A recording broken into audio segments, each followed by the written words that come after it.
자, 여러분들 지난 시간 저희 재고자산에 대한 내용 시작했는데요. 어떻게 잘 정리하고 계신가요? 자, 우리 자산이다 라고 하면 이제 유동자산과 비유동자산 나눠놓고 유동자산에 대해서 당좌자산과 재고자산이 있습니다 라고 얘기했고요. 이 재고자산에 대한 지난 시간에 어떤 것을 재고자산으로 볼 것인지 기본적인 정의부터 시작해서 재고자산의 종류와 회사의 창고에 없지만 내 회사 재고자산으로 보는 이 미착품이나 적송품, 시송품에 대한 이야기들까지 나눠보았습니다. 자, 그럼 우리가 이제 재고자산에 대해서 취득하는 얘기까지 해서 매입할 때 부대 비용을 다 포함해야 된다 이야기까지 한 것 같은데, 그럼 그 다음에 이제 내가 뭘 배워야 되지? 라고 했을 때 회사가 재고자산을 보유하다 보면요, 이 보유하는 과정에서도 또 변화가 발생하기도 하고요. 또 우리가 똑같이 생긴 재고자산인데도요, 서로 다른 가격에 매입하게 되는 경우들이 생깁니다. 이랬을 때 내가 그러면 똑같이 생긴 재고여도 서로 다른 가격으로 매입해 왔을 때 판매된 아이는 얼마짜리가 팔렸다라고 봐야 되는지, 이러한 것들에 대해서 우리가 재고자산을 보유하면서 판매하면서 그에 대한 가격이나 이런 것들을 결정해주고 그 다음에 수량에 대해서 결정해주는 방식의 평가 내용을 배워야 됩니다. 자, 그럼 이제 재고자산을 보유하거나 또 아니면 취득 이후에 판매하면서 이런 변화들에 대한 평가를 이야기하면 그 다음 마지막 단계는 이제 재고자산의 처분일 텐데요. 우리가 재고자산을 처분한다라고 하지 않고 매출이라고 표현을 합니다. 자, 매출은 이제 이 뒤에 수익 파트도 있고 그 다음에 이제 저희 책은 바로 재고자산 뒤에서 재고자산의 매출 이야기를 언급할 텐데요. 이번 강은 매출까지 가지는 않고요. 재고자산에 보유하면서 변화하는 이 평가에 대한 내용을 좀 나눠보려고 합니다.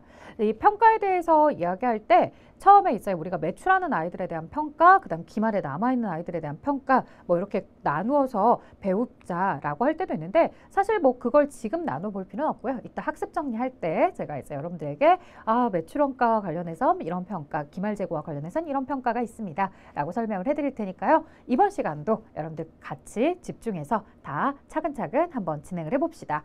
자, 우리 그림을 제가 가져왔어요. 어떤 물건이 먼저 나갈까? 재고 파악은 언제 할까? 이렇게 이제 얘기했죠. 자, 우리가 이제 재고자산이 창고에 들어왔다라고 했을 때 각각의 그 회사에서 이제 창고를 잘 관리하는 회사도 있겠고요. 아니면 어차피 똑같이 생긴 물건이니까 그냥 다 한꺼번에 때려 넣고 거기에서 누가 판매가 되었는지는 그냥 우리 나름대로 정하자라고 할 수도 있더라는 거죠. 그래서 이렇게 순차적으로 재고가 들어오는 순서대로 내보내는 경우도 있겠고, 이런 식으로 내보내는 경우도 있겠고요. 그 다음에 섞여져서 나가는 경우도 있겠고, 한 곳에 모아놨다가 그냥 자기가 편한 방향에서 가져가는 경우들도 여러 가지 있을 텐데, 이 여러 가지 창고적인 상황과 관련 없이 회계는 뭔가 좀 정돈된 내용으로 재고자산이 얼마짜리가 나갔는지 장부에 기록하는 이런 무언가 규칙이 필요하겠더라는 거죠. 자, 그래서 이런 어지러운 상황 말고 좀 더 규칙적인 상황으로 우리가 이 재고자산에 대한 평가를 장부에 어떻게 기록할지, 그래서 어떤 가격의 물건이 판매되었다고 하고 어떤 가격의 물건은 기말에 남아있다라고 이야기할지 지금부터 진행해 볼게요. 자, 재고자산의 평가다라고 해서 이제 재고자산을 크게 수량을 결정하는 방법과 그 다음에 단가를 결정하는 방법으로 나누어서 이야기할 수 있습니다. 자, 재고자산의 수량 결정 방법이다라고 해서 이제 계속기록법과 실질재고조사법과 혼합법이라는 게 이제 눈에 보이고 있습니다. 계속기록법은 무엇이고 실질재고조사법은 뭐고 혼합법은 뭔지, 이 수량에 대한 결정하는 방법이라고 하는데, 수량에 대해서 어떤 관점에서 정리를 하는 건지 한번 이야기를 해보도록 할 건데요. 자, 계속기록법이라는 방식도 있고 실질재고조사법이라는 방식도 있대요. 근데 이 두 가지 방법 중에 누가 더 우수하고 누가 더 좋은 방법이다, 우월한 방법이다 라고 말하기는 어렵대요. 그 얘기는 두 가지 방법 모두 다 모순점이 있다는 거죠. 그래서 우리 기업회계 기준은 계속기록법이라는 방식과 실질재고조사법이라는 방식을 섞어서 혼합법으로 이제 처리하고 있다고 하는데, 여기서 그럼 여러분들이 기억하셔야 되는 방법은 뭐냐? 자, 재고자산을 수량에 대해서 결정하는 방법에는 기본적으로 세 가지가 있구나. 이걸 기억해 주셔야 돼요. 저희 시험 문제 보기가 몇 개다? 4개, 사지선다형입니다. 그렇기 때문에 재고자산 수량 결정 방법에 대해서 언급을 할 때 계속기록법, 실질재고조사법, 혼합법 이렇게 보기 3개 주고 나머지 다른 거 하나 줄 수 있으니까요. 그런 부분에서 좀 조심해 주시면 좋겠고요.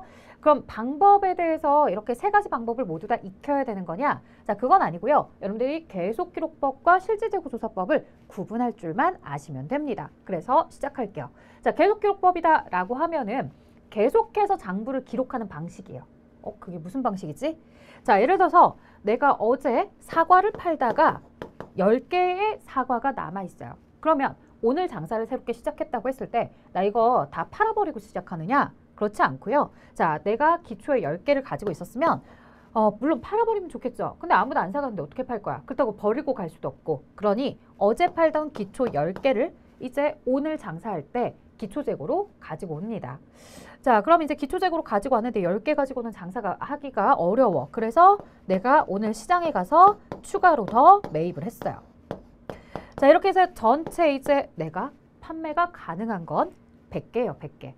자, 100개의 제품에 대해서 이제 판매를 하죠. 판매를 하는데 뭐 예를 들어서 원가 100원짜리를 200원에 팔고 있더라. 그럼 이제 판매를 할 때마다 200원씩 받을 거 아니에요? 자, 200원씩 받으면서 장부에는 내가 하나씩 파는 물건의 원가 100원짜리가 계속해서 나가고 있다라고 표현을 할 거예요.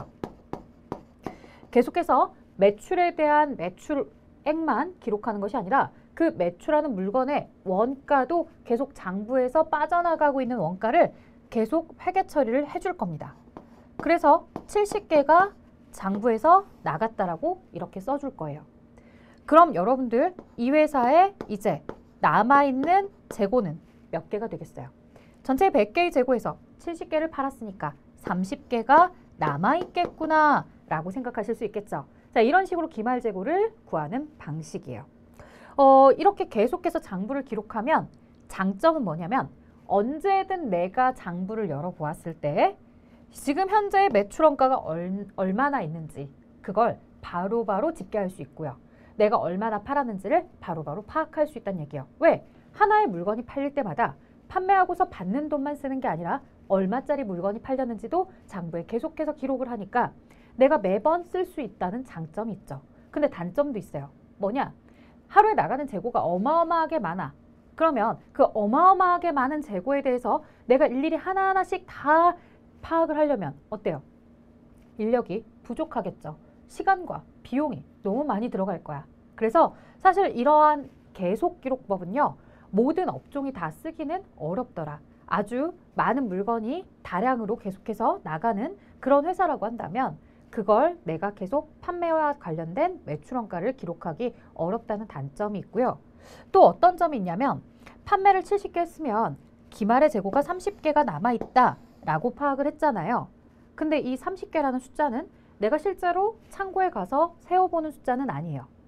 그냥 내가 판매를 70개 했으니까 당연히 30개가 남아있어야지 라고 하는 방식이죠. 근데 알고 보면 실제로 창고에 가서 물건을 세웠을 때 30개가 있을 리가 있다 없다? 물론 있을 수도 있겠지만 반드시 30개가 있을지는 모르는 거죠. 왜? 도난을 당했을 수도 있고요.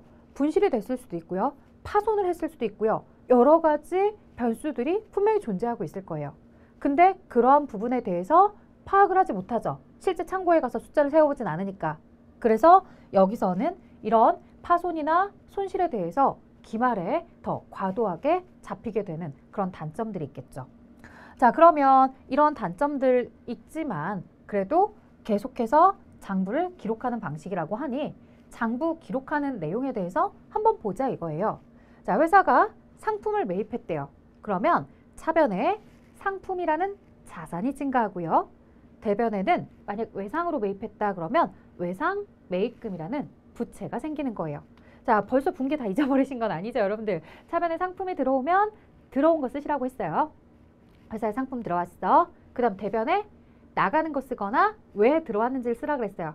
대변에 나간 건 없어요. 다만 상품이 들어왔는데 왜 들어왔다? 외상이 생겨서 외상으로 물건을 구매해서 들어왔다. 그래서 차변에 상품이라는 자산의 증가, 대변에 외상 매입금이라는 부채가 증가한 거예요. 자, 그 다음 상품 매출에 대해서 이제 물건 하나씩 매출을 할 때마다 내가 만약에 상품이 원가 100원짜리를 이렇게 외상으로 매입했는데 실제로 매출은 뭐 200원에 매출하고 있더라. 그럼 외상 매출금 200원 이렇게 기록을 하는 거예요. 자, 그 다음에 여기에 따라서 뭐를 같이 또 기록하게 되냐면 말 그대로 계속 기록법이죠. 그럼 물건의 판매 가격만 기록하는 게 아니라 그에 대한 원가도 물건이 하나씩 판매할 때마다 계속 그 원가를 대응해서 기록을 해주는 거예요. 그래서 100원에 샀던 재고가 이렇게 100원짜리 재고가 나갔다. 그 나간 재고의 물건에 대한 가격의 원가이다. 그래서 물건의 매출액에서 매출원가를 차감하면 매출 총이익이 100원이 나올 것이다. 이런 식으로 해서 계속해서 장부를 기록해주는 방식이에요. 자, 이런 계속기록법에 대해서 이제 이야기를 해봤는데 계속기록법 이야기할 때 여러분들 보시면 만약에 그러면 회사가 상품에 대해서 5개 사놨다고 합시다. 자, 5개 사놔서 여기가 500원이고 여기도 500원이었어요. 그 중에 몇 개만 팔았어요? 하나만 팔았죠. 그러면 아직도 자산 쪽에 상품 자산 쪽에 차변에 얼마너치가 남아있는 거예요? 400원어치가 계속해서 남아있는 거죠. 그 남아있는 400원어치는 기말재고 자산의 가격이겠구나. 이렇게 파악하는 방식이라고요. 자, 그럼 이제 계속기록법이라는 걸 보았어요. 실질재고조사법이라는 것도 보고 싶은 거야. 자, 실질재고조사법은 앞에서 이제 기초가 10개 있었습니다. 라고 얘기하고 그 다음 매입을 90개 매입했습니다. 라고 얘기했잖아요. 여기까지는 똑같아요. 근데 실질재고조사법은 물건을 매출할 때 그냥 매출하는 판매 가격만 계속 장부에 기록을 해요. 워낙 많은 물건이 나가고 있다 보니까 매번 나갈 때마다 그 물건의 원가를 하나하나씩 대응해서 장부를 작성하는 게 굉장히 번거로운 거죠. 그래서 그냥 모두 판매가 될 때 판매되는 부분, 매출에 대한 부분만 인식을 하고요. 나머지에 대해서는 언제 가서 파악을 하냐면 기말에 장사 다 끝나고 나서 창고를 가서 실제로 재고 조사를 하는 거예요. 그래서 실질재고조사법이에요. 자, 실제로 창고를 조사했더니 창고에 남아있는 재고는 30개밖에 없더래요.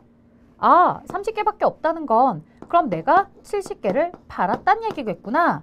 이렇게 판매된 걸 추정을 하는 방식이에요. 자, 기말에 실제 30개가 이렇게 기록이 되긴 하는데요. 사실 기말에 남아있는 재고 중에 앞에서 말씀드렸던 것처럼 도난이나 분실이나 이런 것들이 분명히 파손이나 이런 것들이 있었을 수 있어. 그거 다 제외하고 남은 게 30개일 수도 있단 말이야. 그 얘기는 뭐냐면 판매가 실제로는 70이 아니라 뭐 65만 판매가 되었을 수도 있다는 거죠. 그런 분실이나 감소되는 부분에 대해서 지금 기말재고 산출할 때 다 빼고서 산출을 해버리니까 상대적으로 판매된 물건에 대해서 과도하게 잡히게 될 수도 있더라는 거죠. 자, 이런 부분들이 우리 또 단점으로 작용하게 되는 겁니다. 에듀윌 유료 회원만의 남다른 서비스.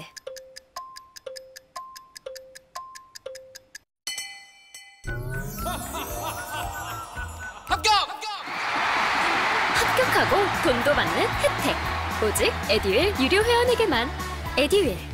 무료 합격! 자, 내용을 보니까 이 자산에 대한 출고 기록을 하지 않기 때문에 좀 간편하죠. 그래서 물건이 많은 회사들은 이런 실질재고조사법을 더 선호하게 될 거예요. 왜? 물건 하나씩 판매할 때마다 번거롭게 장부를 계속 안 적어도 되니까. 자, 실사를 하지 않고서는 재고자산의 수량과 금액이 얼마나 있는지 사실은 어렵죠. 내가 기말에 가서 세어야지만 얼마를 팔았는지 알 수 있는 거예요. 기말의 숫자를 모르면 판매된 것도 모르는 거예요. 그렇기 때문에 그런 것들은 좀 바로바로 실시간 내가 확인이 안 된다는 게 조금 불편하고요. 자, 실사에 포함되지 않은 부분은 모두 판매된 걸로 처리를 해버리는 거야. 예를 들어서 5개는 파손이 돼서 사라진 건데, 그럼 원래대로라면 판매는 65만 판매인 거고 원래대로는 기말이 35가 있어야 되는데 5개만큼 파손되고 분실된 것도 모르고 내가 기말이 30개야 이렇게 파악을 해버리면 판매가 70이야 이런 식으로 판매를 과도하게 설정하게 된다는 거죠. 자, 이렇게 이 단기 중에 판매된 것으로 가정하기 때문에 감모 수량은 모두 다 매출원가가 된 것으로 포함이 됩니다. 라고 이야기해서 지금 감모된 손실만큼 사라진 5개만큼 원래 기말 재고 자산은 35여야 되는데 지금 사라져서 30밖에 안 잡히더라. 그럼 30밖에 안 잡힘으로 인해서 판매가 실제로는 65인데 70까지 잡혀있는 상태로 이렇게 감모 손실만큼 판매 수량이 과다하게 잡히는 단점이 있다는 거죠. 자, 어쨌든 실질재고조사법도 회계 처리라는 걸 좀 진행을 해봐야 될 텐데요. 우리가 이 계속기록법대랑 조금 다른 점이 뭐냐면 실질재고조사법은 상품을 매입할 때 상품이라는 계정 대신요. 매입이라는 표현을 쓸 거래요. 매입. 그래서 만약에 뭐 예를 들어서 500원어치의 재고가 들어왔다. 하나에 100원씩이고요. 5개 재고예요. 그래서 500원어치가 들어왔다라고 얘기해 볼게요. 외상 매입금도 500원이겠죠. 자, 매입이라는 표현을 썼고요. 그 다음에 매출원가에 대한 회계 처리는 없어요. 그냥 물건을 한 개 매출했다. 한 개 매출했는데 200원 받고 한 개를 매출했다 그러면 매출 가격 200에 매출에 대한 외상대금 200 이렇게 이제 기록을 하면 되죠. 자, 그리고 나서 기말 결산을 합니다. 이제 기말 결산을 하다 보면 실사 재고 조사를 할 텐데요. 실사 재고 조사하기 전에 지금 현재 회사의 창고에 기초 재고가 상품으로 재무상태표에서 상품으로 적혀있던 아이가 기초재고 있잖아요. 그 기초재고에 대한 정리도 좀 필요하고요. 자, 그래서 볼게요. 기초에 있었던 상품, 재무상태표상의 차변에 자산으로 들어있었던 기초상품까지도 이제 매입으로 돌리는 거예요. 그러면 회사가 가지고 있었던 기초재고도 매입이 되고 지금 단계에 매입한 부분도 같이 매입한 것으로 모두 전체 매입액으로 파악이 되고요. 그 중에서 이제 판매된 부분에 대해서 원가와 그다음 기말 재고자산을 분리해 주시면 돼요. 자, 그래서 어떻게 하기로 했어요?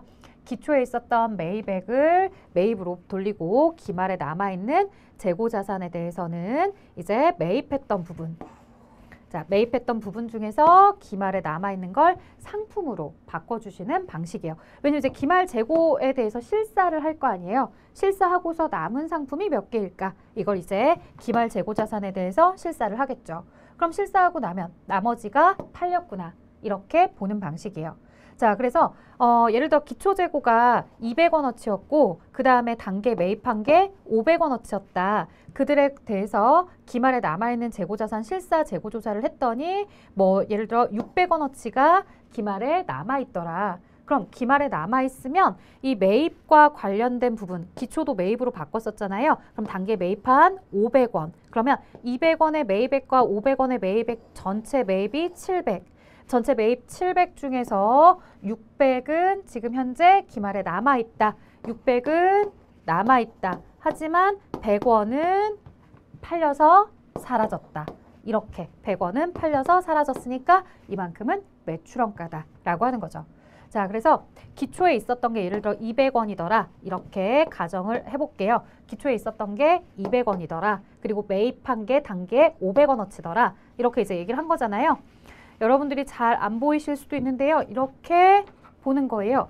자, 매입했던 거 차변에 500원. 그 다음에 기초에 있었던 거 상품이라고 적혀있던 계정을 매입으로 바꿔서 전체 이제 700원어치가 되었고요. 700원어치 중에 기말에 남아있는 600원 빼고 그 다음에 나머지 100원은 팔렸다. 이렇게 보는 거예요. 자, 이런 식으로 하게 되면은 이제 회사가 얼마의 매출원가를 기록해야 되는지가 장부에 남게 됩니다. 사실 이 내용을 시험을 위해서 막 다 알고 있으셔야 되는 건 아니고요. 실제 시험에서 나온 부분은 딱 이 부분만 나오기는 했습니다. 자, 차변에 상품이라는 계정 대신에 매입으로 적어야 된다. 어느 경우에 실질재고조사법은 장부의 이러한 구조들 때문에 매입할 때 차변에 상품을 매입했다라고 쓰지 않고요. 매입이라는 표현으로 표기해야 됩니다. 이게 좀 특이사항이었어요. 이걸 제외하고는 사실 시험에서 다 묻는 건 아닌데 다만 여러분들이 어떤 흐름대로 흘러갈지 궁금해하실 것 같아서 제가 회계 처리를 가지고 왔습니다. 자, 그 다음 볼게요.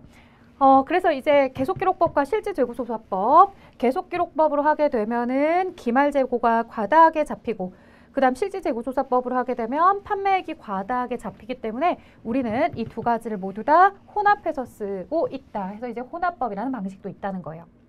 자, 관련된 문제 풀어보도록 할게요. 어렵지 않아요. 재고자산에 대한 수량 결정 방법에 해당하는 것은 이렇게 물어보고 있고요. 여러분들 수량은 계속기록법, 실질재고조사법, 혼합법이었죠. 따라서 정답이 될 수 있는 건 계속기록법밖에 없어요.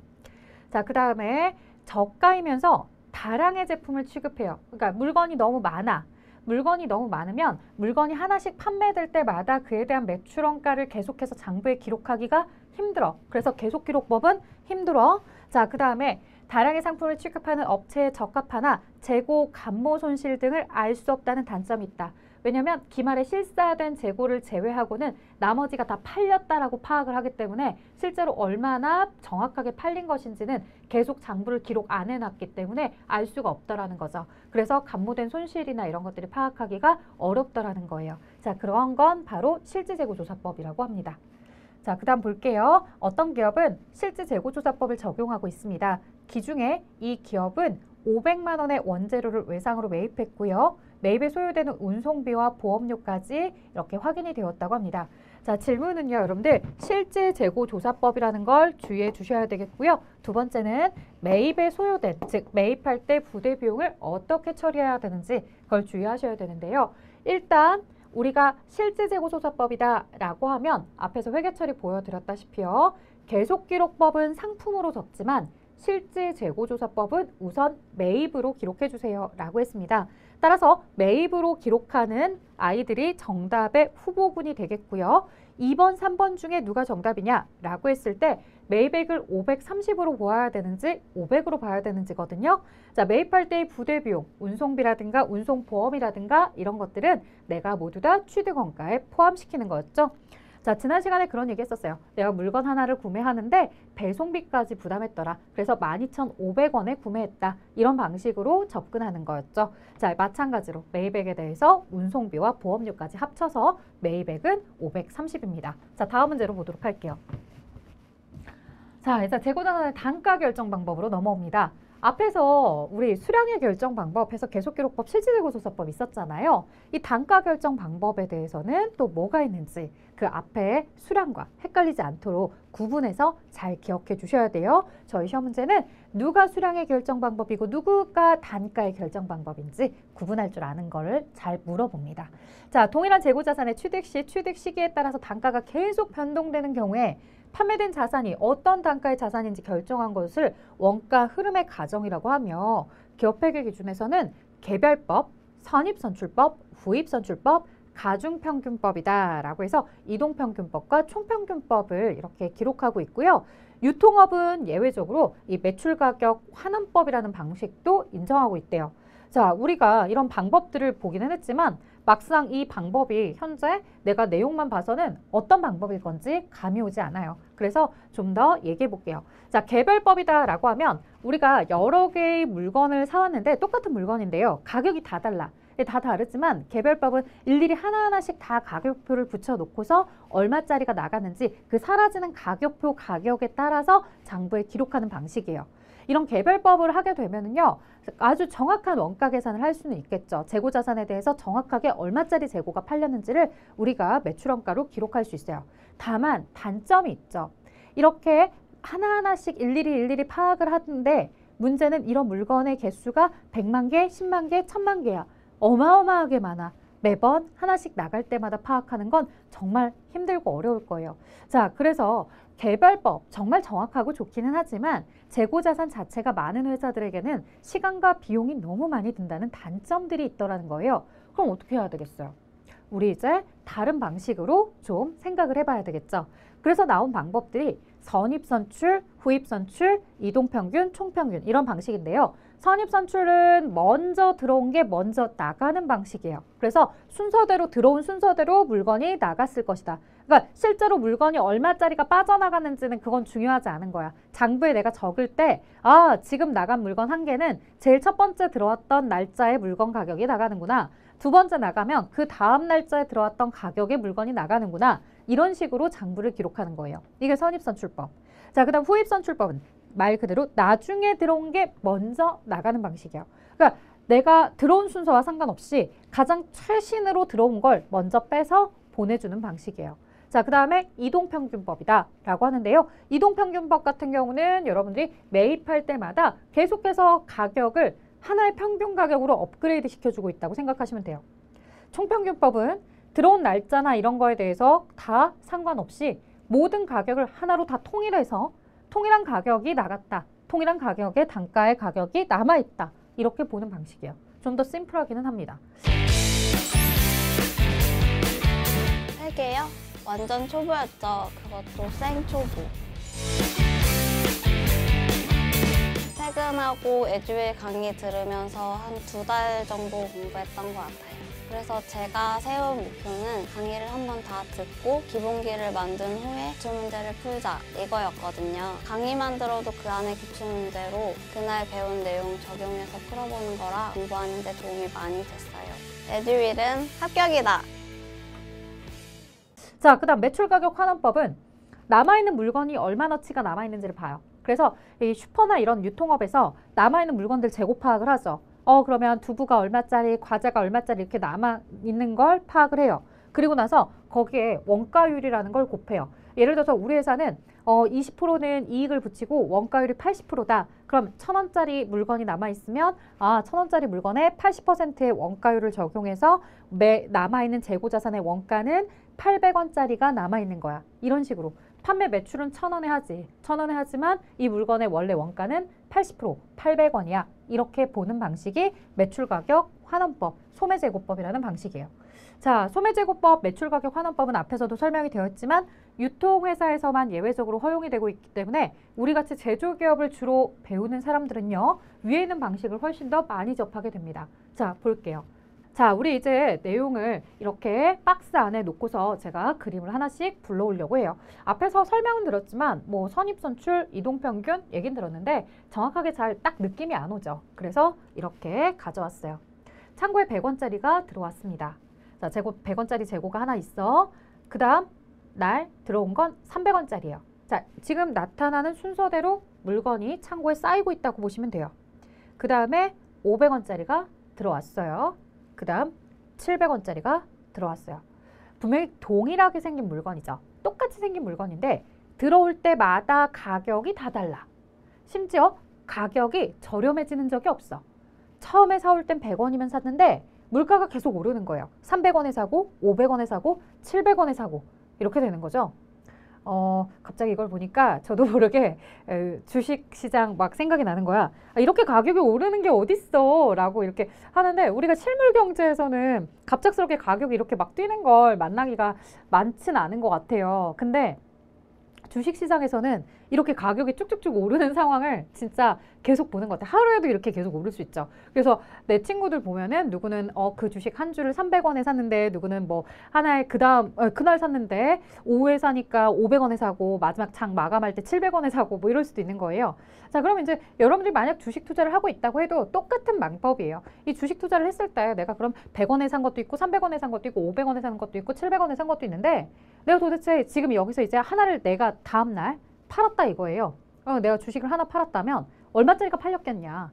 그런 형태로 이제 여러분들이 이걸 바라보시면 조금 더 와닿을 것 같아요. 자, 이제 볼게요.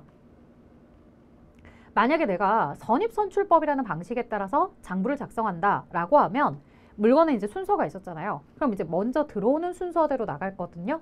근데 여기서 가정 한 가지만 할게요. 뭘 할 거냐면 100원, 300원, 500원, 700원 이렇게 들어왔잖아요. 내가 물건을 판매하는 시점, 자, 2개를 팔 거고요. 2개를 팔 때 딱 여기 500원까지 들어왔을 때 2개를 판다고 얘기해 볼게요. 자, 봅니다. 선입선출법은 창고 안에 100원짜리가 들어왔죠. 그 다음 300원짜리가 들어왔죠.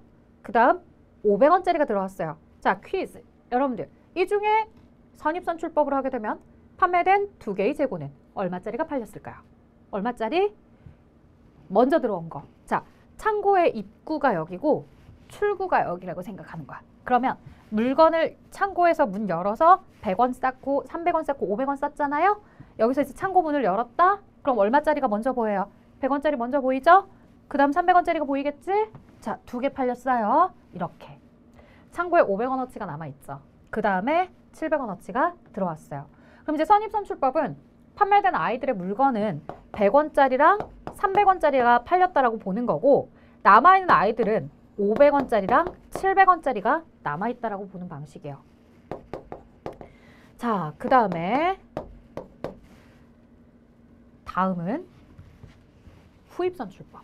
마찬가지예요. 500원짜리까지 들어온 상태에서 여기서 2개가 팔려요. 자, 그럼 팔리는 2개는 얼마짜리가 팔렸다라고 봐야 돼요?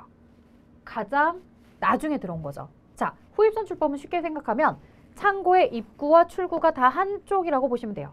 처음에 창고문을 열었을 때 100원짜리 쌓아놓고 300원짜리, 500원짜리 쌓아뒀죠.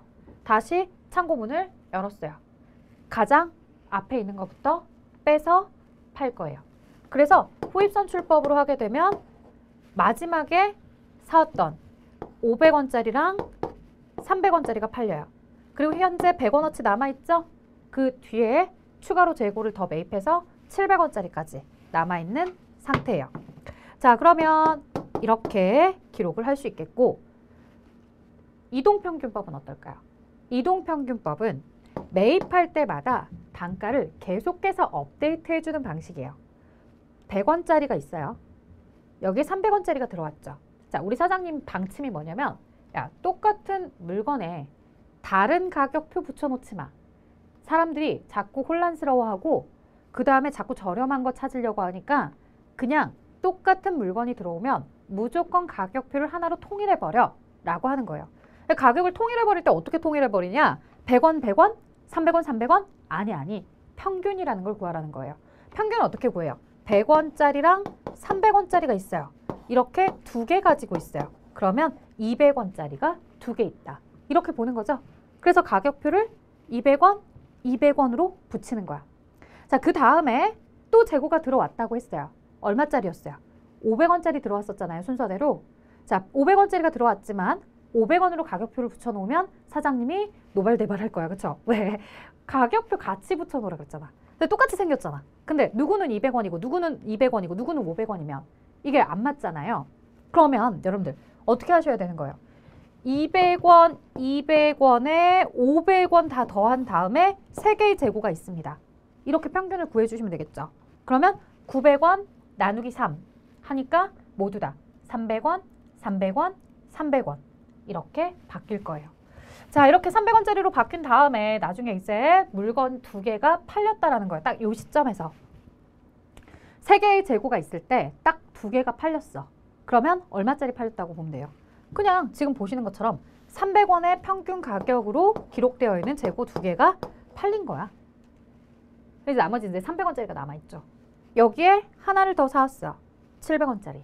자, 700원짜리 재고에 대해서 300원, 700원인데 이제 사장님 말씀을 이제 엄청 잘 알게 된 거야. 그럼 여러분들 어떻게 단가를 결정해 줘야 되겠어요? 이렇게 결정해서 500원, 500원으로 평균 가격을 적어 놓으시면 조금 더 좋겠죠? 자, 이렇게 이제 기록을 해봤고요. 마지막 우리가 총평균법을 기록하는 건데요. 총평균법은 정말로 속 편한 방법이에요. 그냥 100원, 300원, 500원, 700원까지 다 한꺼번에 다 들어왔다고 생각을 하는 거야. 그리고 나서 모두 다 가격에 대해서 평균을 구해버릴 거예요. 그러면 다 더하면 1600원에 4로 나눠주시면 평균 가격이 얼마가 나온다? 400원이 나오죠. 그래서 얘들 가격을 모두 다 400원, 400원, 400원, 400원으로 바꿀 거야. 이 상태에서 두 개가 팔렸다고요? 짜란! 400원짜리 두 개가 팔리고 남는 거 400원짜리 두 개가 남았다. 이렇게 표현해 줄 거예요. 자, 총평균법은 무조건 평균 가격이 한 가지밖에 없어. 그래서 팔린 것도 400원짜리 두 개, 남은 것도 400원짜리 두 개. 이런 식으로 보는 게 바로 총평균법이에요. 자, 이 내용에 대해서 다시 표로 여기 옮겨 적으면요. 선입선출법은 100원, 300원짜리가 팔렸어요. 제일 먼저 들어왔던 거. 그래서 나중에 남았던 500원, 700원짜리가 남는 거고요. 후입선출법은 그렇다고 700원은 아니에요. 아직 재고가 4개 다 있을 때 팔린 게 아니라 딱 3개까지 있을 때 재고가 2개 팔린 거예요. 그래서 3개까지 있을 때 그 가장 최신 재고는 300원짜리, 500원짜리였고요. 마지막에 남아있는 100원짜리랑 그 다음에 마지막에 사온 700원짜리 이 두 개 가지고 남아있었다고 했었죠. 자, 이동평균법은 매입할 때마다 단가를 계속해서 업데이트 해줬어요. 처음에 두 개 있을 때는 200원, 200원이었지만 3개까지 있을 때는 300원, 300원, 300원짜리 3개였어요. 그 300원짜리가 두 개 팔렸고요. 남아있는 300원짜리에다가 나중에 700원짜리 단가가 하나 더 들어왔죠. 그래서 사장님 말씀대로 가격을 또 업데이트 해봤어요. 그랬더니 500원, 500원짜리가 되죠. 총평균법으로 가봤어요. 총평균법 가봤더니 400원, 400원, 남는 것도 400원, 400원이래요. 이렇게 하나의 가격으로 모두 다 통일한 방식이죠. 자, 우리가 어떤 방식을 채택하고 있는지에 따라서 매출원가 가격이 다 달라. 선입선출법의 매출원가는 400원, 후입선출법의 매출원가는 800원이야. 지금 보시면요. 어떤 방법인지에 따라 선입선출법이냐 후입선출법이냐에 따라서 같은 물건 두 개가 팔렸어도요. 매출원가를 어떤 방식은 400원을 잡고요. 어떤 방식은 매출원가를 800원만 잡아요. 그럼 이렇게 가격, 매출, 원가로 잡히는 가격이 다르다는 건요. 기말에 남아있는 재고자산의 가격도 다르게 기록이 된다는 거예요. 기말 재고자산에 대해서 선입선출법은 얼마가 기록이 돼요? 1,200원으로 기록이 되죠. 후입선출법은 가격이 얼마로 기록이 되면 800원으로 기록이 돼요. 자, 보면 매출 원가가 누가 더 많았어요? 후입선출법이 더 많았어요. 반대로 기말 재고 자산은 선입선출법이 더 많은 상태입니다. 자, 이렇게 차이가 나는 것은요. 이렇게 차이가 나는 것은 우리가 물가가 상승하고 있는 상태에서 재고가 남아있고 물건이 판매되고 이런 것들을 장부에 기록하다 보니 이런 식으로 방법이 바뀌는 거죠. 자, 기말에 남아있는 재고자산 가격은 계속해서 100원, 300원, 500원, 700원으로 물가, 단가가 상승할 때 우리 어떻게 표시했냐면 선입선출법의 가격이 후입선출법보다는 더 많다는 거예요.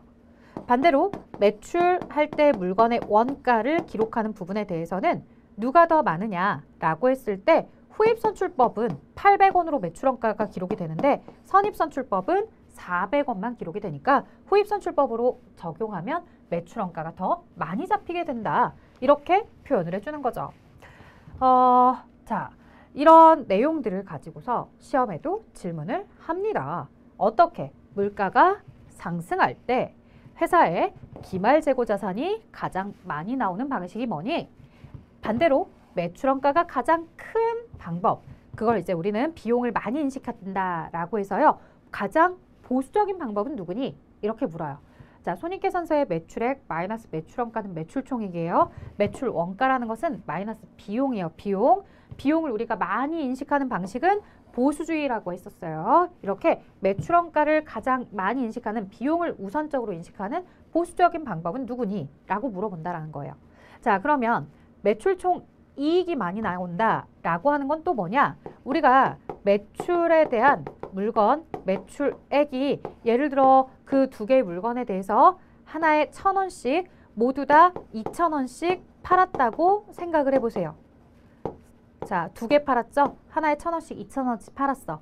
매출액은 2,000원이야. 마이너스 매출 원가다 라고 했을 때 앞에서 매출원가 보시면요. 후입선출법의 매출원가는 800원이고요. 선입선출법의 매출원가는 400원이었어요. 그러면 후입선출법의 매출원가 800원, 선입선출법의 매출원가 400원. 이렇게 보시면 매출액에서 매출원가를 뺀 매출총 이익인 후입선출법일 때는 1,200원, 선입선출법일 때는 1,600원의 매출총 이익이 기록이 되죠. 자, 우리가 선입선출법으로 하게 되면 후입선출법보다 매출총 이익이 더 크게 기록이 되네요. 자, 앞에서 이야기했던 것처럼 선입선출법이 후입선출법보다 더 크게 계상이 된다고요. 기말 재고뿐만 아니라 뭐도 이익도. 자, 그래서 매출총 이익이나 기말 재고 자산이 가장 큰 방법, 이렇게 물가가 상승할 때 가장 큰 방법은 선입선출법이에요. 자, 그 다음에 사실 저희가 선입선출법과 후입선출법만 집계를 하지만요. 좀 더 데이터가 많아졌을 때는 어떻게 되냐면 이동평균법이 그 다음에 오고요. 그 다음이 총평균법이고요. 마지막에 후입선출법이에요. 그래서 저는 여러분들에게 아주 극단적인 극과 극의 방법인 선입선출법과 후입선출법만 가지고 이야기해드렸어요. 법인세 비용은요, 여러분들 이익이 많이 나는 회사가 세금도 많이 내는 거예요. 그러니까 이익이 많은 순서대로 세금이 더 많이 납부가 되겠죠. 기말에 이런 재고자산이나 매출총 이익이나 혹 그 이익에 따른 세금은 선입선출법이 더 크게 계상이 되기 때문에 세금도 선입선출법이 더 많이 납부하게 되더라. 반면 매출 원가가 가장 큰 방법은 누구였다? 후입선출법이었다. 자, 그러면 후입선출법 그 이후에는 누구냐면 총평균법이라고 하고요.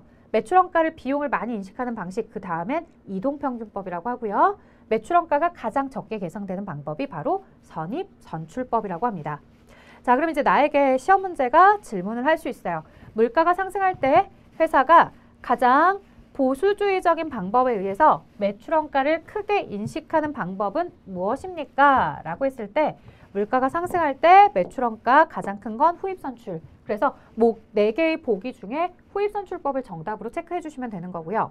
반대로 물가가 상승할 때 기말재고자산이 가장 적게 계상되는 건 누구냐라고 했을 때 가장 많은 게 선입선출, 가장 적은 건 후입선출. 이렇게 대답을 해주시면 돼요.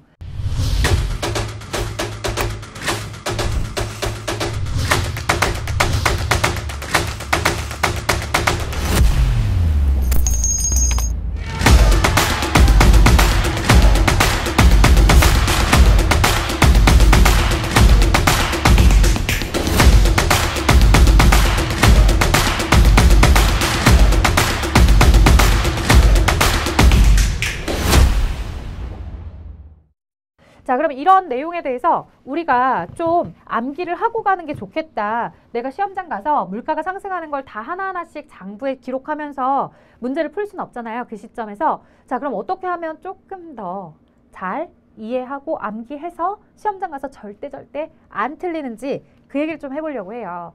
자, 여러분들. 자, 이제 팁을 드릴게요.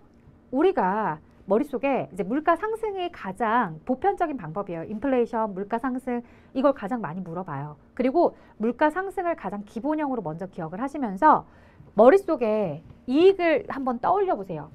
내 머릿속에 이익은 플러스예요, 마이너스예요? 모두 다 얘기하셨을 것 같아요. 그죠? 플러스죠. 기말재고 자산.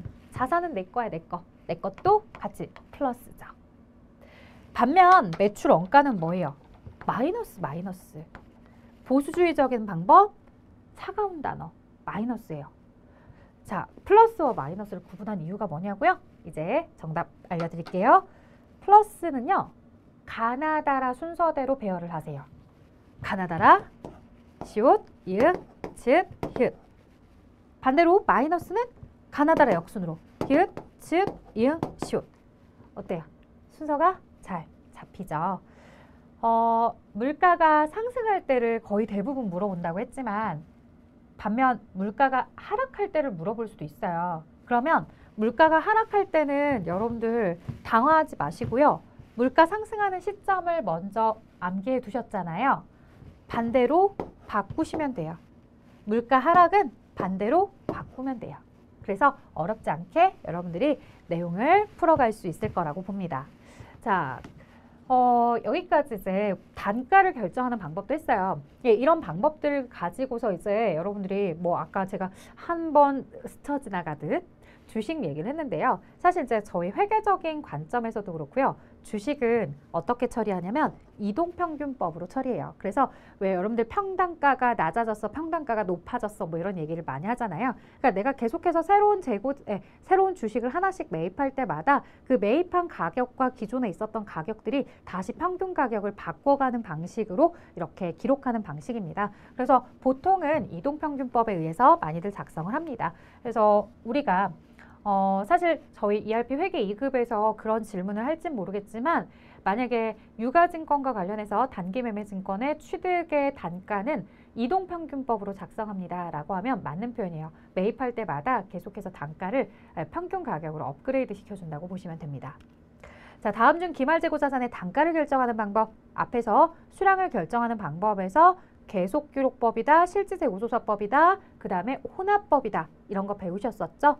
자, 선입선출, 후입선출, 이동평균, 총평균은 단가를 결정하는 방법이었어요. 총액법 이런 건 없어요. 자, 그 다음 볼게요.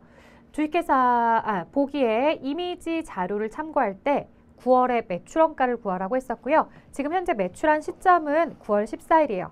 매입할 때마다 단가를 계속해서 업데이트해주는 이동평균법이네요. 그러면 기초재고 500개에 대해서 10원짜리다 라고 해서 5,000원짜리가 있고요. 그 다음 500개에 대해서 12원이다 라고 하면 계산기로 계산할게요. 제가 계산 실수를 너무 많이 해서 500개 곱하기 12원이다 라고 하면 6,000원이에요. 자, 제가 얘기했었죠. 매입할 때마다 단가를 새롭게 계산해 주세요 라고 했는데 평균 가격은요. 5,000원어치에다가 전체 가격으로 5,000원어치에다가 6,000원어치를 다 더하시고요. 이렇게 수량이 전체 몇 개라는 거예요. 500개, 500개 더해져서 1,000개가 되었다라는 거죠. 자, 그러면 6,000원 플러스 5,000원 나누기 1,000개 하니까 11원이 나와요. 즉, 내가 가지고 있는 재고자산의 모든 평균 단가는 11원으로 보겠다는 얘기예요. 그러면 매출한 700개도 얼마짜리가 팔렸다라고 보는 거예요. 평균 가격 11원짜리가 팔렸다라고 보는 거예요. 자, 그러면 700원 곱하기 11원이다 라고 하니까 7,700원, 7,700원 이렇게 기록을 하시면 되겠네요.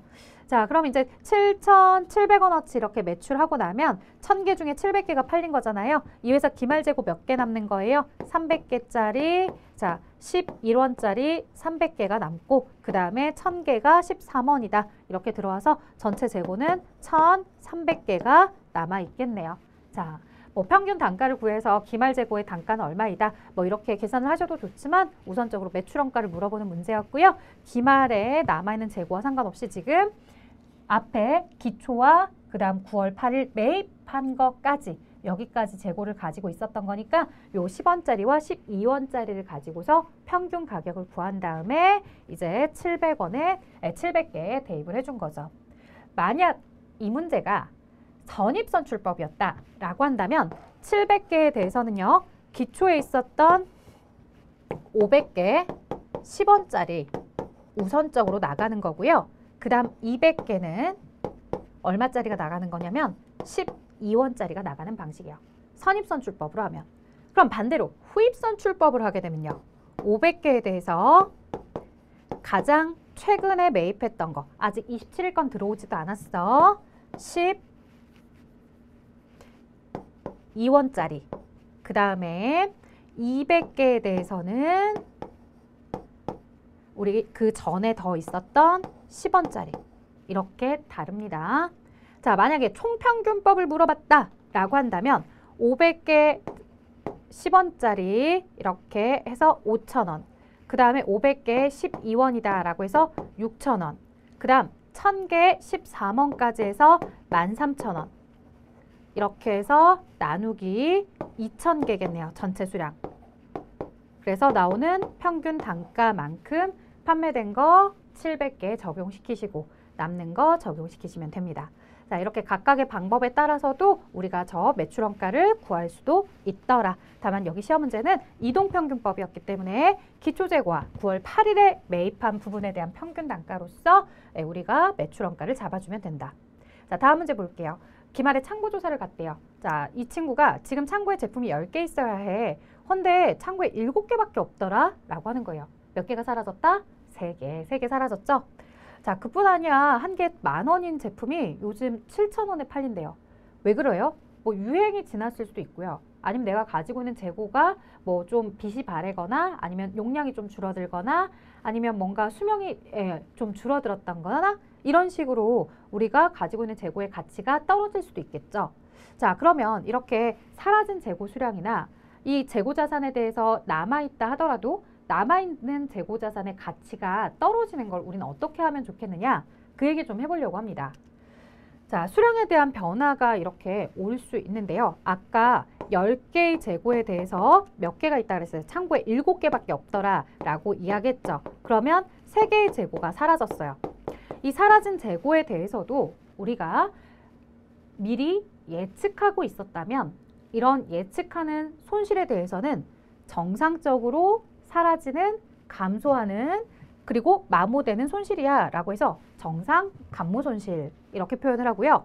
만약에 전혀 예상을 하지 못했다라고 한다면 이거는 정상적인 영업활동에서 발생하기 어려운 일이야. 비정상 감모 손실 이렇게 판단을 해줍니다. 정상 감모 손실에 들어가게 되면요. 회사가 내가 장사를 하다 보니 그런 재고들을 사놓고 있으면 시간이 지나서 팔리지 못해서 혹은 내가 뭐 깎아주라고 맛보라고 이렇게 주면서 사라질 수 있는 충분한 감소에 대한 원인이 있어. 내가 70개의 사과를 팔려면 꼭 하나는 고객들한테 먹어보라고 깎아줘서 이렇게 사라지게 되더라. 그러면 실제로 매출 원가는 70개의 매출액에 71개의 원가가 대응이 되어야 돼. 이런 개념이에요. 왜? 그 70개만큼의 매출을 달성하려면 내가 필요한 재고가 실제로는 70개가 아니라 한 개를 맛보라고 깎아줘야 되니까 71개의 희생이 필요하다는 거죠. 그만큼의 매출을 올리려면. 그래서 여기 매출원가에 포함을 하라는 거예요. 내가 정상적으로 맛보라고 깎아주는 사과. 자, 그러면 3개의 사과가 남아있다고 했는데 한 개의 사과는 항상 이렇게 맛보라고 깎아주니까 당연히 하나는 사라졌을 거라고 예상을 했대요. 근데 나머지 2개는 전혀 예상을 못했대요. 내가 장사를 하면서 이렇게 재고가 많이 사라져 본 적은 처음이래요. 자, 이렇게 정상적인 영업활동 내에서 우리가 전혀 예측하지 못했던 손실이 발생했다라고 한다면 이런 도난이나 분실, 파손으로 인해서 감소된 정상 감모 손실을 제외하고 나머지 부분에 대해서 우리는 뭐라고 처리한다라고요? 이 영업의 비용으로 처리한다고요. 그래서 전혀 생각하지 못하는 것처럼 우리가 예측을 하고 맛보라고 깎아주는 상태가 아니라 도난당한 거나 분실을 당하거나 이런 방식으로 사라지게 된 비정상 감모 손실에 대해서는요. 정상 감모 손실로 보지 않고 비정상 감모 손실로 보는 부분은 영업의 비용으로 본다. 자, 그래서 정상 감모 손실은 매출을 위해서 희생이 되는 부분이기 때문에 매출 원가에 포함. 비정상 감모 손실로 처리하게 되면은 영업의 비용으로 처리. 이렇게 서로 좀 다르게 처리가 됩니다. 가격에 대한 변화인데요. 가격이 아까 앞에서 하나에 10,000원에 팔리던 만원에 팔리던이 아니라 내가 사와서 기말에 장부에 지금 장부 안에 재고자산으로 10,000원을 처리해 놨는데요. 이 재고자산의 가치가 뚝 떨어져서 현재 이 재고자산을 내가 시장에서 다시 사온다고 하면 7,000원밖에 가지 않더라는 거예요. 내가 가지고 있던 재고자산의 가치가 뚝 떨어진 거야. 뭐 유행이 지나건 어떤 방식이건. 자, 그럼 이렇게 가격이 뚝 떨어졌다면 내가 지금 10,000원어치를 가지고 있는 거라고 말할 수는 없다라는 거죠. 실질에 의해 내가 실제로 가지고 있는 건 7,000원어치만 가지고 있는 거예요. 그러니까 가격이 떨어진 부분에 대해서 3,000원 떨어진 가격을 장부에도 반영을 해줘야 될 텐데요. 이 떨어진 가격을 반영할 때 우리는 재고자산을 평가했는데 회사가 손해를 보게 되었다라고 해서 재고자산 평가손실이라고 하고요. 이 또한 내가 영업하는 활동에서 어쩔 수 없이 보게 되는 손실이에요. 나는 분명히 10,000원에 사왔어요. 하지만 7,000원으로 떨어지는 게 내 잘못은 아니잖아요. 이 재고에 대해서 어쩔 수 없이 영업활동에서 보는 손실로서 그런 부분들은 매출원가로 또 보도록 하고 있습니다. 그래서 앞에서 사과를 맛보라고 깎아주는 행위에서 내가 충분히 인지하고 있었던 손실, 그리고 지금 보시는 것처럼 내가 가지고 있던 재고자산에 대해서 내 의지와 상관없이 가치가 떨어진 부분, 이런 것들은 모두 다 매출원가로 처리하고요. 내가 충분히 방지할 수 있었음에도 불구하고 내가 관리를 소홀히 해서 사라지는 부분에 대해서 도난이나 분실 이런 식으로 사라지는 부분에 대해서는 이건 매출과 관련이 없는 것으로서 영업 외 비용으로 처리하는 비정상 감모 손실 구분을 해주시면 좋겠죠. 자, 그 다음 이제 예외적으로 그런 경우도 있어요. 내가 10,000원짜리 재고에 대해서 7,000원으로 떨어지는 부분을 인식을 했잖아요. 누군가 물어봐요. 혹시 이 10,000원짜리 재고가 시장에서 막 품귀 현상을 일어나서 12,000원에 거래가 되고 있으면 나는 플러스 2,000원 할 수 있어요 라고 하는데 이건 불가능해요. 자, 우리가 장부를 적을 때 앞에서 보수주의라는 표현도 나왔었지만요. 가격이 떨어지는, 즉 떨어지는 저가에 맞추는 방식을 회계에서는 따르라고 하고 있어요. 그래서 내가 취득했던 가격보다 시중에서 거래되는 가격이 더 비싸졌다고 해서 그 가격으로 쓰지는 않아요. 즉 재고자산 평가 이익이라는 개념은 없어요. 떨어지는 평가 손실 개념만 있어요. 그 평가 손실 개념에 대해서 인식을 하는데 자, 이런 경우도 생길 수 있대요.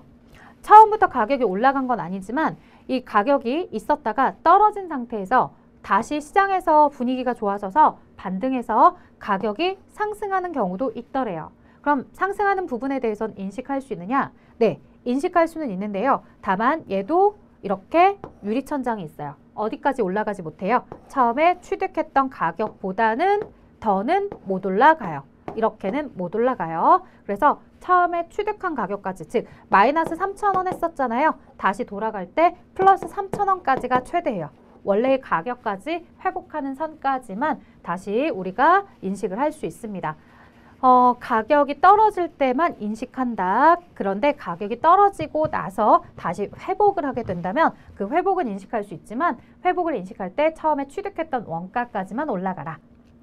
자, 관련된 문제 볼게요. 재고자산의 실질재고 조사를 통해서 파악된 재고자산의 장부상 재고량보다 작은 경우 차액으로 운반 또는 보관 중에 분실, 도난, 파손으로 인해서 발생하는 비용. 자, 우리가 가지고 있던 재고 자산의 수량이 감소했다고요. 수량이 감소하는 부분은 뭐라고 불러야 돼요? 감모 손실이라고 부릅니다.